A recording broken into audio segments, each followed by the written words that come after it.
تعريفات. احنا اتكلمنا قبل كده في فيديو على تعريفات، ايه تعريف الفيرست سيرف وايه تعريف السكند سيرف. لو عرفت التعريف بالظبط هتعرف انت مطلوب منك ايه. السكند سيرف ده سيرف لما بلعب منه 10 مرات المفروض ادخل منه 10 9 8 في المنطقه دي، ومش كفايه انه يدخل، لان انا لو دخلته بس كده يبقى انا كده ما حققتش اللي انا عايزه، هيخلص في وشي. النص الثاني من التعريف بيقول ان انت بعد ما تلعب السكند سيرف اللعب يبقى متكافئ متعادل، يعني على الاقل بتحمي نفسك من الاذى، مش تلعب سكند سيرف يخلص فيك وتقعد تجري تجيبها من اي حته. ده مش التعريف بتاع السكند سيرف.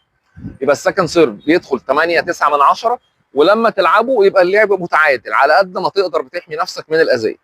طيب لو استخدمنا نفس المنطق في تعريف الفيرست سيرف، الفيرست سيرف ده سيرف لما بلعبه 10 مرات ادخل منه 6 7. والنص الثاني من التعريف مش يخلي اللعب بقى متكافئ، لا يخليك ماسك النقطه.